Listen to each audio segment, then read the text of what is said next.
Okay, here we go. We've got a couple more people coming in. So it's the electrical industry's great pleasure to welcome Neil Davis. He is a volunteer for Prostate Cancer Cymru. It's a really, really important talk that he's doing today. So thank you so much, Neil, for joining us. We do ask people to keep their cameras and their microphones off, but Neil is very happy to answer any questions that pop up in the chat. So please do use the chat facility. My colleague Marcella will be looking at that. So any questions that you do have, please make sure to ask.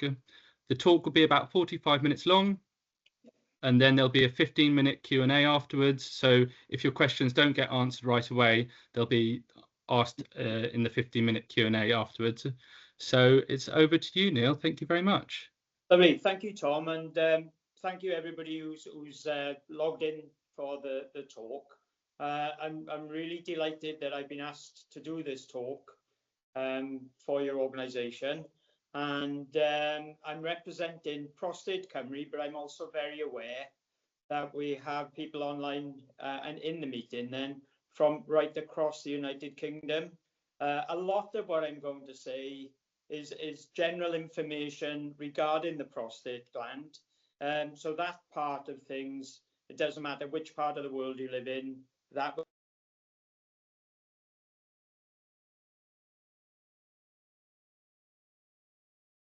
You've just gone on to mute. Sorry, Neil, you've just been muted. Okay, I'm back on, yeah. Sorry, Yeah. I don't know much of that you heard, but I know the NHS in Wales sort of runs our sort of prostate support in hospitals and so on. But when I was aware that there'd be people online from right across the United Kingdom, I sought advice, and the advice they gave was to go to the Prostate Cancer UK website, and I've sent the link of that to Tom, and I'm sure he'll share that with you in due course. Okay, Tom, if you're happy to move the slide on then to the next slide. So a little bit about myself then. My name is Neil Davis, and I actually spent all my working life in education. So I was a teacher for 34 years and a head teacher of a large primary school in Bridgend.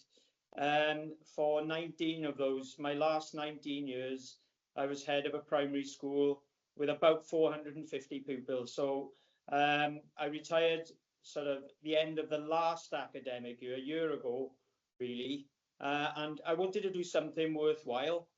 And I looked for a charity that I could volunteer for. And well, the one that is in the news a lot at the moment, and probably a charity that or a condition that I wasn't fully aware of. And so I thought by getting involved with that charity, I'd learn more myself as well. So I chose to volunteer for Prostate Cymru, and I do a lot of information talks like I'm giving today and awareness talks because I've learned much more about it. And I'm at an age now, I'm 57 years old.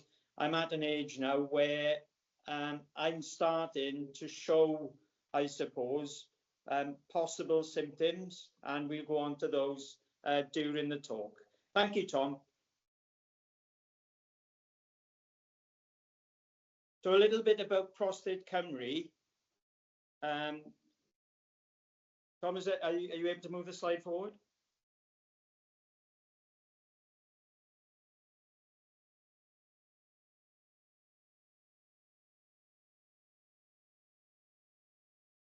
Oh. Hello, a little bit about Prostate Cymru anyway. Prostate Cymru was established in 2003, and it is a charity. So I volunteer for a charity, and its head office is based in Cardiff, and there are a number of volunteer groups around Wales where people who, like myself, have volunteered, or people who have been through the prostate issue and have their experiences to share with others. So they are friendship groups. And the actual charity itself has 7 trustees, And one of those trustees was a very proactive surgeon who did an awful lot of operations in South Wales. His name is Dr. Andy Thomas, who's recently retired. But Andy is the person really who gives me all the information that I need to know to share with others as well. He's a fascinating man, and he's got lots of stories to tell. But most importantly, he's trying to get a greater awareness of the issues brought on by prostate problems. Okay. So our objectives as the charity is to support the NHS and to support the medical professions by raising as much money as we can, which can be used then to help and support in hospitals across, in our case, across Wales. So my job is to get out there and to increase the awareness of the prostate problem, but also the money we raise helps to research, helps for student doctors or medical students to undertake greater research again regarding learning more about the prostate. Okay, so on to the what I would say are the male statistics then.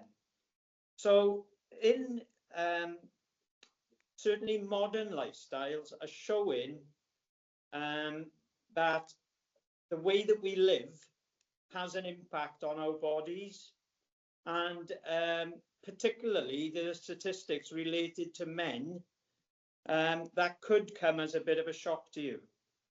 The first one I'd like to share is that men are 14% more likely to get cancer than women. Secondly, men are 37% more likely to die from that cancer than women are. Men are more likely than women to be overweight or obese. And men have a 3.5 times more or higher suicide rate than women do. Now to me, all this adds up to one, I suppose, challenge with men, in that men are not great at talking. Men are not great at sharing any problems that they experience, and we are guilty generally of hiding things or hoping that things will go away. So when, for example, you get a statistic like 37% of men are more likely to die from cancer, that possibly could be because by the time that they've started to go and see about the problem, it's often too late. And they've let things go, or they've tried to hide things until that cancer has possibly become more aggressive or has spread. Now also the indicator that men have a 3.5 times higher suicide rate than women. Again, that's often because men don't share the problems that they have, or they don't want to talk about it and they go very quiet and it gets too much, and as a consequence of that, you know, that the problems do occur, and you know, the ultimate one, I suppose, is they take their own lives. Thank you whoever's put the number up on the chat. That's really important as well. But I suppose regardless of whether you're a man or a woman who's in the meeting today, keep a close eye on the people around you.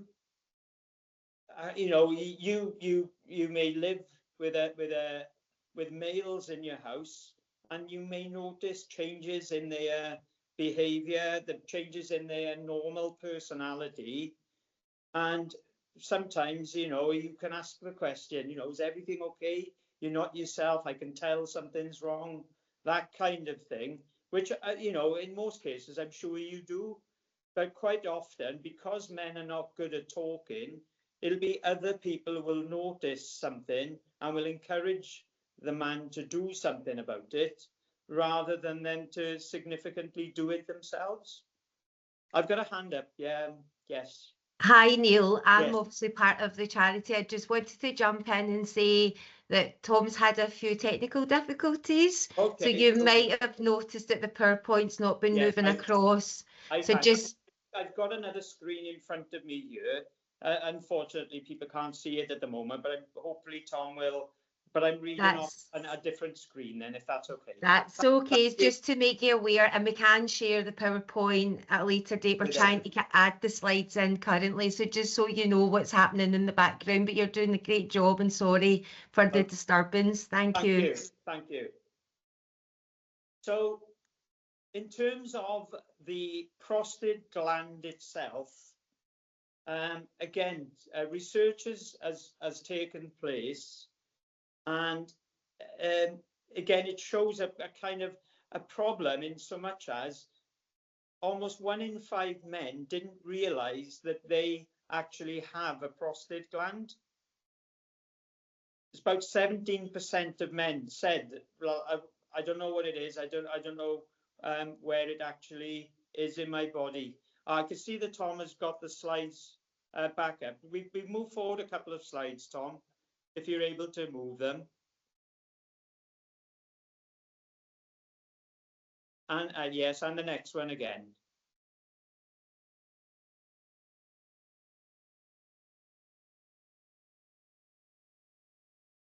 This is the one, yes.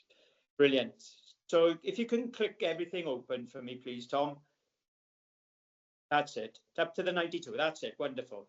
So 17% of men didn't even know that they had a prostate gland. Around half of the men who were questioned couldn't actually say where it was in their body.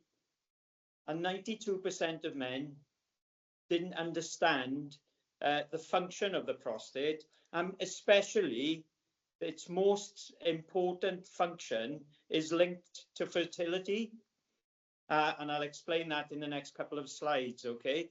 So what I think is important to say here is that only people who are born as male at birth have a prostate gland. So women don't have a prostate gland, or female at birth don't have a prostate gland in their body. It's only the males at birth who have a prostate gland. But even though men or males have this gland, our knowledge of it is still very significantly weak, really, which I hope today's meeting will help us to gain more understanding and more knowledge as well. Thank you, Tom. If you could move it on. So our prostate gland, first of all, I don't know if you can see my screen here. It's actually the size, right, here we are. It's actually the size of a walnut. The prostate gland is the size of a walnut, and as you can see from the image on your screen, it sits directly below the bladder. Now you can see from the bladder, there's a kind of a vessel or a tubing which is coming out of the bladder, which sort of leads then down the penis and leads out, and that is known as the urethra, and that is carrying the urine from the bladder out. It's actually the waste liquid in our body then. Now you can see from the image that vessel or the urethra then is traveling through the prostate gland, and this is what makes it such a complicated problem, is that it doesn't travel around the prostate gland, it actually travels directly through it. So if you can imagine this walnut, where am I by? This walnut in front of me here, let's get a better. It's almost as if I got a hand drill and just drilled a hole through it, right directly through the middle of it, and maybe got something like a straw and pushed the straw through from one end to the other. That is a kind of a comparison to the urethra running through the prostate gland. And the reason what causes issues with this is if problems do occur with it, it's a very, very, very tricky operation to have, because you don't want to damage the urethra because of that, its role in getting the urine out of your body as well. So that is the complication with it. So the prostate sits there, the urethra runs directly through the prostate. It's the size and the shape of a walnut, but for all men to be aware of this, as we get older, the prostate gland naturally enlarges. Speaking to Dr. Andy Thomas about this, and he says this is what all the research is looking into at the moment, is what causes that gland to grow naturally as we get older. So men will get prostate issues purely because this gland is growing naturally inside our bodies, and that causes problems in itself. Because as, if you can imagine, as the prostate gland grows, the urethra, which runs directly through it, almost narrows, because it's got to go somewhere. So the gland is growing, but the urethra hasn't got any room to maintain its sort of its width to allow urine out of the bladder and out of our bodies. So it squeezes tighter and tighter, and it gets narrower and narrower. And this is where prostate problems begin then. Sorry, Tom, if you don't mind moving on to the next slide, because we can go through it. This is where problems begin, in that it squeezes and urine struggles to get out of the bladder then. I'll come back to that in the next couple of slides. So, sorry, if you can go back to the last slide, Tom. So the function of the prostate, and this is something that I certainly wasn't aware of, and something that I've learned a lot of. The primary function of the prostate is actually to produce the fluid that transports the sperm. So it's part of the fertility process in males.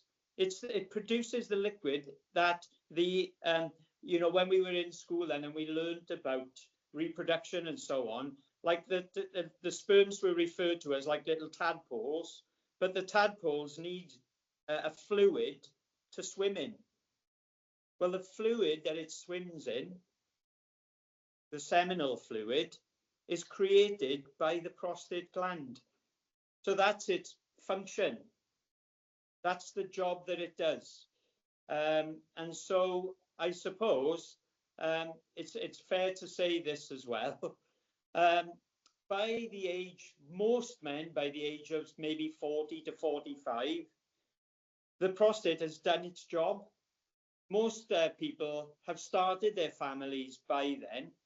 And of course, there are examples of people who haven't, like Ronnie Wood is in his 80s now, but he's still having children, even at that age.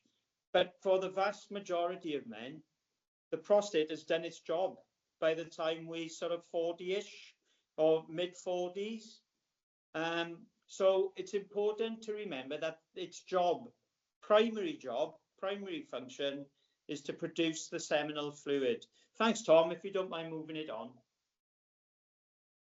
Okay, so what can go wrong with the prostate? Well, first of all, I have mentioned already that the prostate can enlarge naturally. And it does enlarge naturally as we get older, and this creates problems. It's not cancer, so it's not a cancer issue. It just enlarges as men get older. And of course, as we know, we may find that we need to go to the toilet more often as we get older.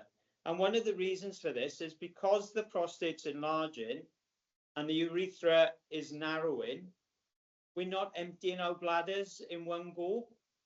So sometimes, and I know that this is one of the problems that I tend to find at the moment, I can go to the toilet and within an hour, I'm feeling like I need to go again because I haven't emptied my bladder. My bladder's feeling full again because I didn't empty it.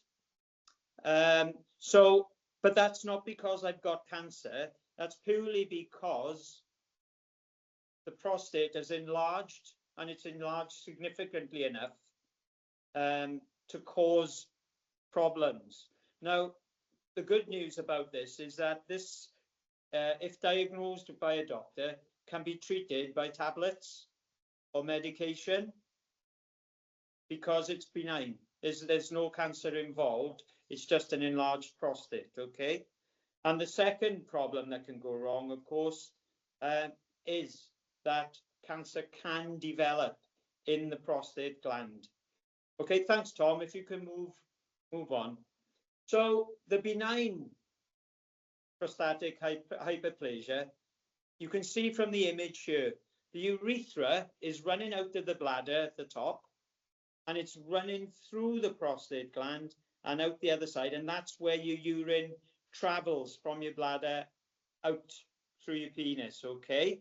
That's when it's normal on the left-hand side, but on the right-hand side, the image is showing when the prostate enlarges, the urethra narrows, and it narrows significantly so that we may need to go to the toilet more regularly. We may get water infections more regularly because, of course, if urine stays in the bladder and doesn't sort of, it's sitting in there for a while, infections will occur then as well. So another thing that perhaps we need to check is, are we getting regular water infections? And if we are, could that be because our prostate has enlarged to the point where it needs to be treated? Thanks, Tom. Okay, so these are the issues then. So intermittency is the first one. Now, the word intermittency comes from we frequently stopping and starting when we're trying to urinate. So I know, like, when you go to the toilet, when everything is going well, quite often the flow of the urine is pretty straightforward, and it flows well, and it may be, you may be done and dusted in between 20 and 30 seconds, and you probably find afterwards that you don't feel like you need to go again. But if you go to the toilet and you're finding that your the flow is intermittent, it's stopping and starting and stopping and starting, and you may be standing there for maybe up to two minutes, even longer perhaps, because you feel like you haven't finished, and you need to keep going, and you need to keep going until you've emptied, then that could be a sign that your prostate has enlarged. I'm saying could be because it's important as well. I'm not a doctor. I'm not medically trained, so it's important that if this happens, that you make an appointment or you try and speak to somebody regarding this. Okay, thanks, Tom. The next issue could be the increased frequency. So you're needing to go to the toilet within every 2 hours. And this is because your bladder isn't emptying fully when you go the first time. So within 2 hours, you may need to go again. And then within another 2 hours, you may need to go again. Now, this could be down to lifestyle. It might be that you are drinking a lot of water, or it may be a social evening with friends and you've had a few drinks out with friends, and that could be making you go to the toilet. But if it's just a normal day, and you may have the odd drink during the day, but you're still needing to go to the toilet regularly, that could be because of the problem. Okay, thanks, Tom. If you can move it on to the next slide. The other one then, of course, is nocturia. So as we get older, we needed to wake up during the night to go to the toilet more frequently. And again, this could be down to lifestyle. I know, for example, my wife, it can be guilty sometimes of making a cup of tea at around about 8:30, 9 o'clock at night. Well, tea, of course, is a diuretic. So going to bed not long after having a cup of tea will naturally make you want to get up during the night to go to the toilet. So that could be purely a lifestyle change.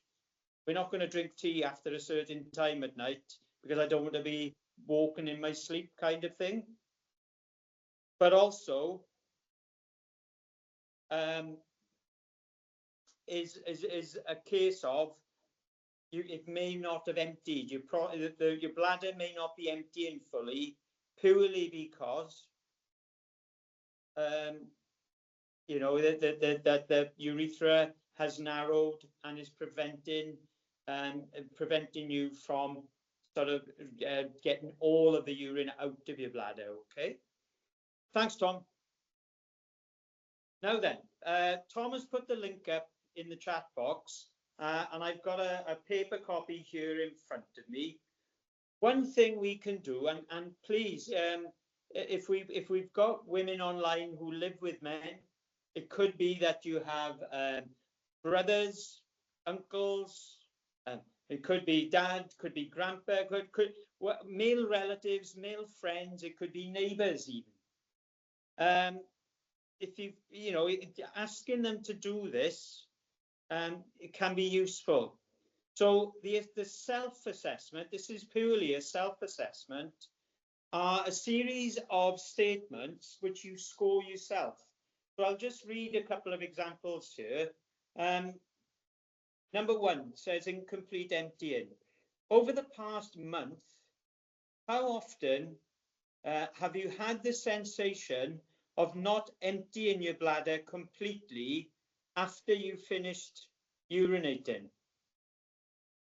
Do you feel, you walk away from the toilet and within maybe 10 minutes you're thinking, oh, I feel as if I need to go again, as if you don't feel as if you finished what you went there for? And you can score yourself on a 0 to 5 score line. The second statement says frequency.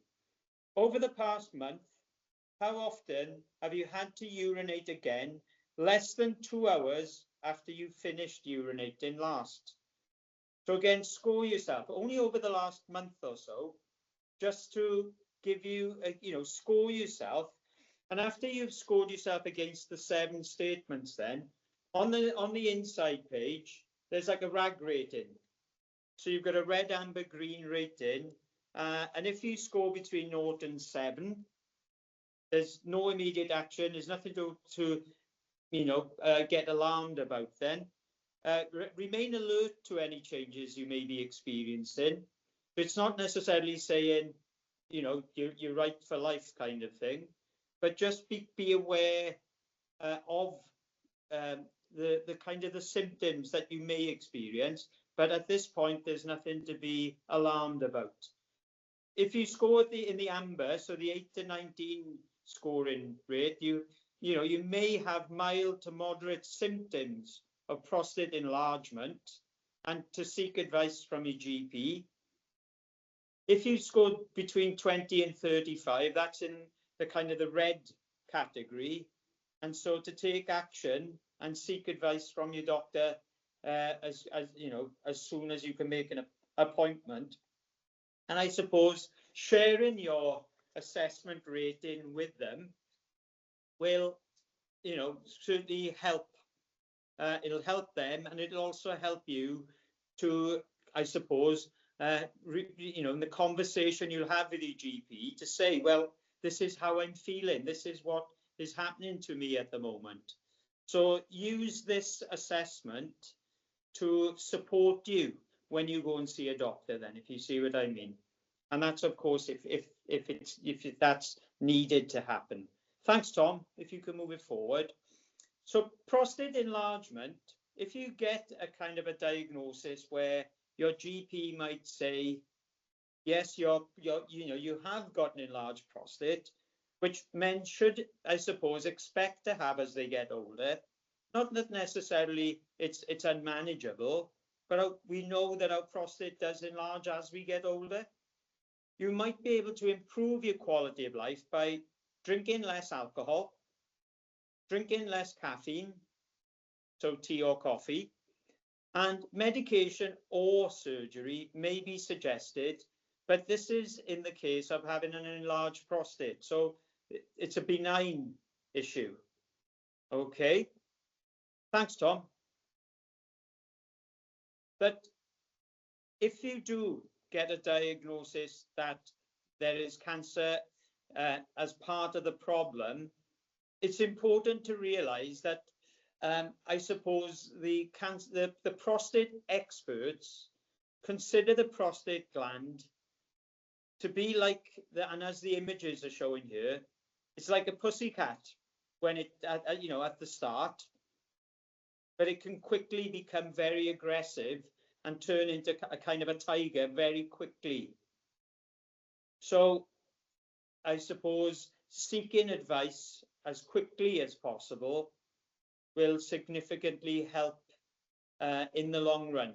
So when I was saying at the start of our talk how it's important for men to talk about any experiences that they're feeling, this is why, because if you don't talk about it and you do leave it, sometimes it becomes so aggressive that it's hard to kind of recover from then.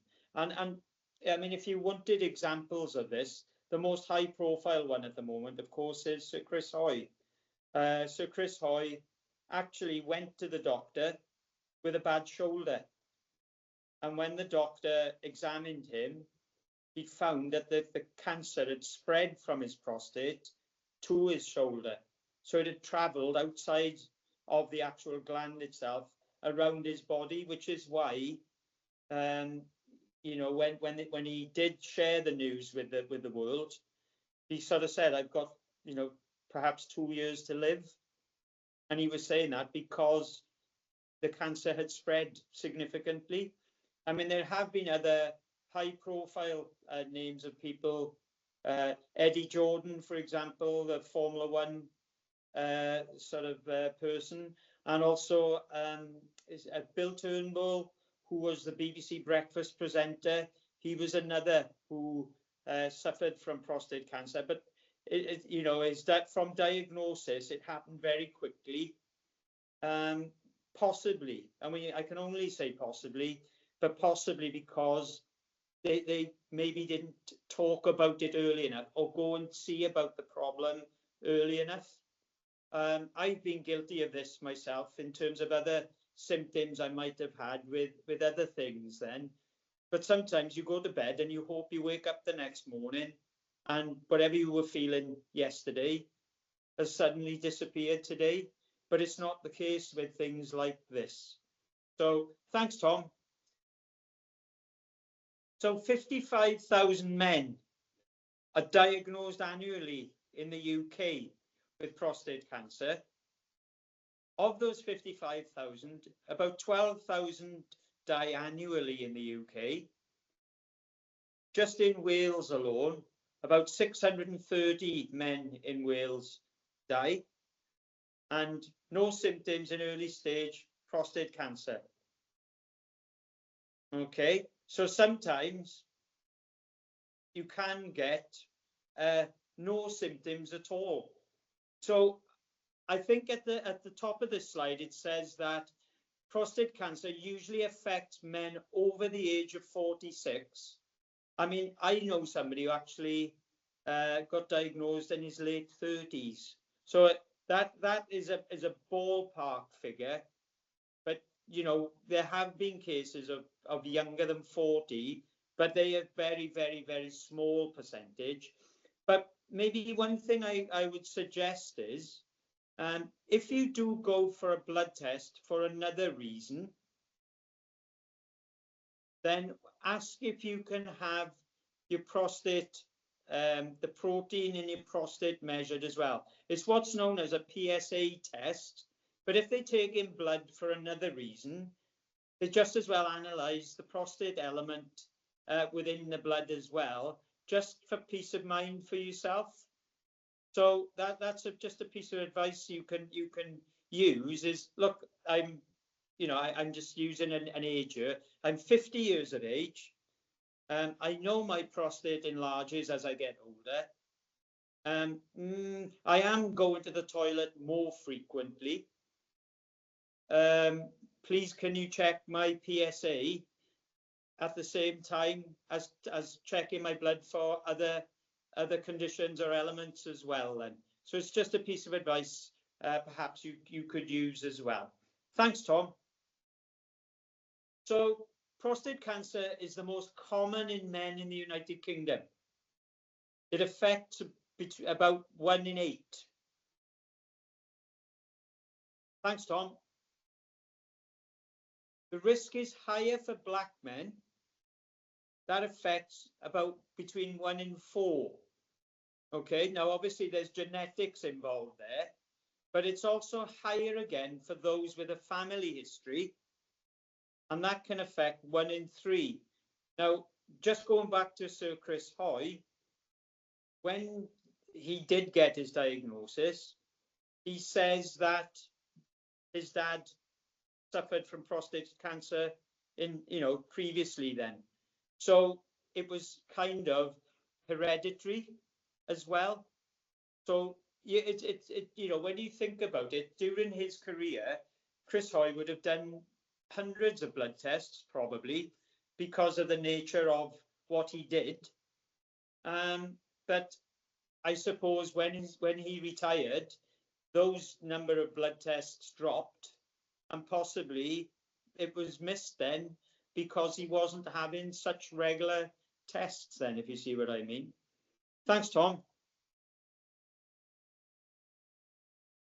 So every 45 minutes, a man in the United Kingdom dies of prostate cancer. Now, I know we live in a country with 65 million people, and maybe that figure isn't that startling, but I think in men, prostate cancer is now the number one, it's the highest cause of death through cancer then. So prostate cancer is more significant than, say, skin cancer or other types of cancer that we have. My own father passed away with a brain tumor. But prostate cancer is sort of the number one for men now. So this highlights the importance of really getting checked if you do experience problems then. Okay, thank you, Tom. So in terms of next steps, as people always say, I regularly do awareness sessions, and I go to, for example, then in the next couple of weeks, I'll be going to various Christmas markets and so on. We have a Prostate Cymru van, and we do awareness sessions where we give out various leaflets and so on. The one thing, and forgive me if I'm crude when I say this, the one thing that men always say is, I'm not having anybody putting their finger up my backside. And, my response back to them is always, even if it would save your life? And I think it's something that maybe, nearly all of us wouldn't want. But if it was part of the diagnosing of a problem, there's lots of things that we wouldn't want. But if it diagnoses a problem, then, we have to accept that, really. So a PSA test, first of all, would be the first step. Now, a PSA test, as you can see from the slide here, PSA stands for prostate-specific antigens. It's a protein produced by normal cells in the prostate. So it's the amount of prostate that the amount of protein that your prostate is producing will indicate if there's a problem or not. So the PSA test is a simple blood test, but what gets analysed is the amount of protein that is being produced within your prostate. Now, if that comes back as an issue, the next stage may be a digital rectal examination. Now, this could be the doctor inserting a finger, and what they are able to do is they're able to find the prostate under the bladder. They're able to do that. They have the skill to identify it. The one situation with that, though, naturally, is the prostate is the size of a walnut, and they might be able to touch the right-hand side of the prostate, but they might not be able to touch the left-hand side. So there tends to be more of MRI scanning now, or they're able to scan rather than do the finger test, I suppose, because that with the scan you get in a full picture. It's not just a part of a picture where you're hoping to identify a problem then. And following an MRI scan then, if necessary again, there may be biopsies taken, prostate biopsies. And funnily enough, on last Saturday, I went to watch a local rugby match, and in the crowd was somebody I knew, and he actually had a biopsy done on his prostate a couple of days earlier. And what he said was, you know, it was easy. It was done. He said, I didn't have any pain from it. And look at me, he said, a couple of days later, I'm out watching a game of rugby. So it's not a major kind of thing to get done. And obviously the biopsy then will lead to what happens next. So I think it's fair to say that the things have moved forward quite quickly in terms of the way about doing things now. So that, you know, things like being able to scan, really maybe 20, 30 years ago, that might not have been an option. The doctor, you know, with the finger sort of part of it was the only part that they could do then. But now things are moving forward all of the time. Thanks, Tom. Okay, so looking at the levels then, when we were saying about the protein that gets produced in your prostate, on the right-hand side here is these are the kind of the normal levels to expect. I suppose it's a case of if you get higher readings than these, that's when further examination and exploration may need to take place. So myself then, I said I'm 57 at the moment. My PSA level, I actually had a PSA test done in March of this year, and I was below the 3.5 level. So the advice I was given was to obviously be aware of the symptoms, but right now I won't need another PSA test. It said on it for 3 years because of the figure that my PSA level in my blood was. They said 3 years time.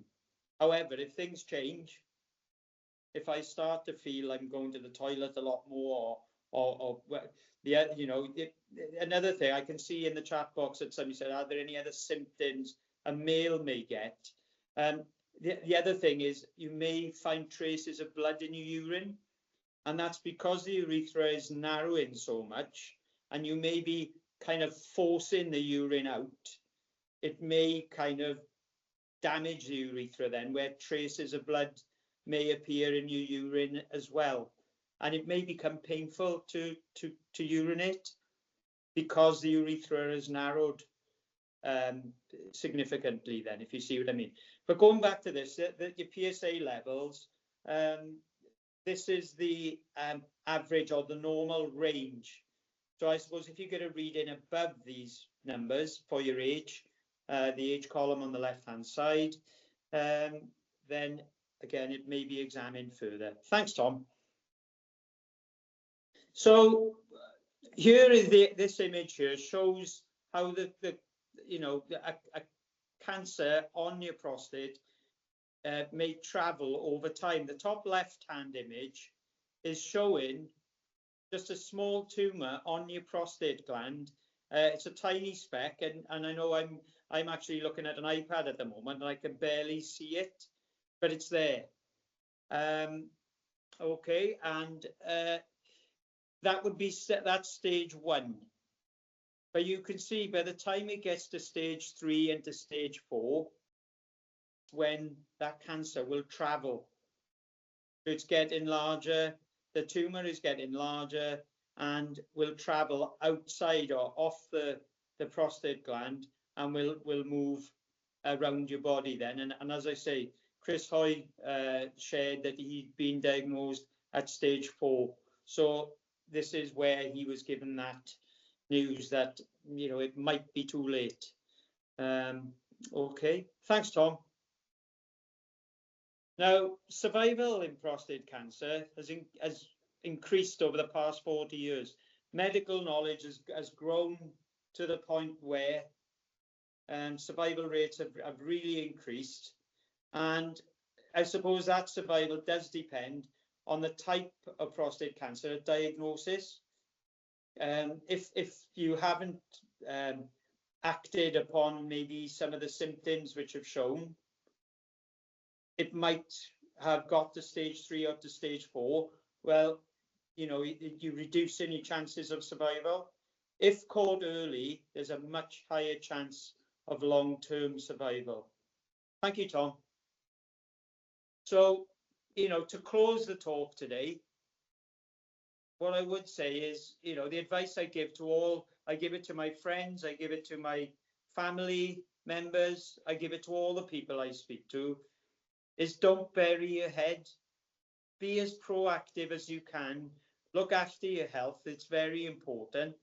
And, you know, sometimes we'd rather not know things. But if the outcome of that, of rather not knowing, means that, you know, that survival is reduced, then I think I'd prefer to know as early as possible to give me the best chance of surviving. But don't forget that what I've spoken about today is not purely cancer.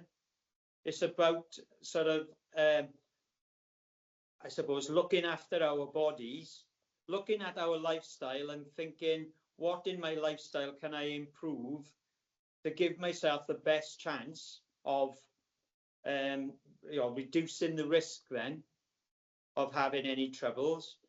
And so that can be down to lifestyle. You know, we get lots of advice about eating properly and drinking less of this or drinking less of that and so on. But definitely, if you feel that something isn't right, to see about it as quickly as you can.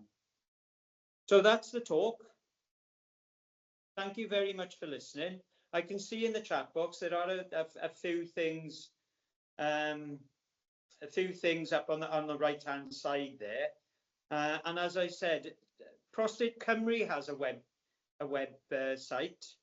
So if I know there may be people listening in who live in Wales, so you can visit the Prostate Cymru website, but people from all over the UK are welcome to visit the Prostate Cymru one. But there's also the Prostate Cancer UK website as well, okay, for, you know, the more up to date and possibly other advice can be given there. I'd just like to jump in and thank you, Neil. Apologies for the internet issues. That's okay, Tom. It was. I hope I got the message across, but it was only for, you know, a short space of time, and I did have another screen here as well, so I was fantastic. Yeah. So I mean, it's a wonderful talk, and there's so much information. Some of the statistics in there were quite shocking, actually. One of the big takeaways that I thought of as well is you mentioned kind of the importance of talking and how important it is, no matter who you are, to kind of talk about these things and getting these things more out in the open and exploring them with people. I think that's a really, really important. We've also got a few links in the chat, so it'd be really wonderful if anyone could fill in our feedback survey. We've also had a question. So how can someone support their overall health during and after treatment recovering from prostate cancer? Okay, well, I suppose the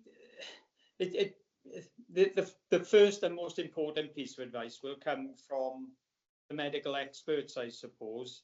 But a gentleman who I do the face-to-face talks with then, his name is Clive Jenkins. Clive actually had his prostate removed 15 years ago now. And he was in hospital for 4 weeks while recovering from it. Today, people who have their prostates removed, they can be in and out of hospital in 2 or 3 days now.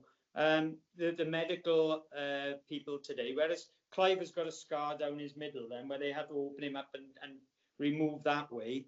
They used today a digital, and to be honest, its kind of nickname is like the onion peeler, because you've got the urethra moving through the middle of your prostate. It almost like rotates around, and it almost like shaves bits off as it rotates. So it's like peeling an onion, so it doesn't damage the urethra.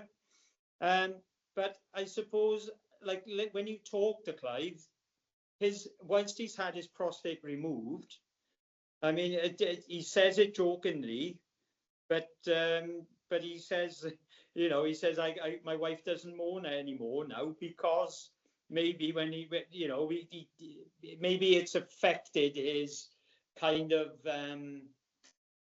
I suppose then, again, I don't want to be brazen when I say this, but it may have affected his sex life a little bit. But at the same time, he says, I'm here and I've got so many other things in life that I enjoy doing with my wife, kind of thing. So how can we look after ourselves? I suppose the advice I would say is listen to the medical advice, but I think just live as normally as you can, really. And obviously eating healthily and not over drinking and so on. But like Clive does, he says, like, my life really is I just live my, I still go on holidays, I can still do this, I can still do that, I walk the dog, I ride the bike, whatever, then, if you see what I mean. So he's still, and if you met him, he's still a healthy looking man as well. Yeah, I guess that's really important then. The link that you shared, kind of the self-diagnosis, is something that can be incredibly useful before you take that step, just to look over that and think, actually, you know what, maybe I do need to speak to someone, a medical professional, if I'm showing a couple of those symptoms. So that's really, really important. Yeah. Can I just jump in? So, Neil, my father was diagnosed with prostate cancer in his 60s. Yes. And I remember when he got his diagnosis, he didn't even know what his prostate was. Yeah. And it opened up a huge conversation amongst family, guys that he used to have a pint with in the pub. So I think what I've taken away from today is probably the awareness piece about what your prostate actually is, what its function is, and obviously the self-awareness of, when my dad's symptoms were going to the bathroom more frequently, and that's when he went to the GP. He did recover from prostate cancer, thankfully, but later passed with secondary cancer. But I think looking back now, the word prostate was just we hadn't heard of it before. So I really kind of appreciative of how you've kind of highlighted that today as well. Okay, thank you. And I did say this earlier, but I suppose all the men that you come into contact with, whether it's through your work, whether it's your family, whether it's your friends, whether it's your neighbours, I think, just share as much as you can with them, whether it's the self-awareness thing or, you know, just to increase, to get the word out there, really, because what you've just said there is quite right, is that often men don't know enough about the prostate gland. They don't know where it is and what it does, and of course the significance is of if something starts to happen, what to do next, really. So thank you for sharing that. Thank you. No, thank you. So we're going to conclude our talk there. I'd just like to say that if this talk has affected anyone, please do follow the links that have been provided in the chat. There's links to the EIC website, and there's links to Prostate Cancer UK and Prostate Cancer Cymru as well. So thank you very much for attending the talk, everyone, and thank you, Neil, as well. Wonderful. Thank you so much. You've been brilliant. Thank you so much. I've really enjoyed. Thanks again, guys. Bye. Okay. Bye-bye. Thank you. Bye. Thank you. Thank you. Bye-bye. Bye.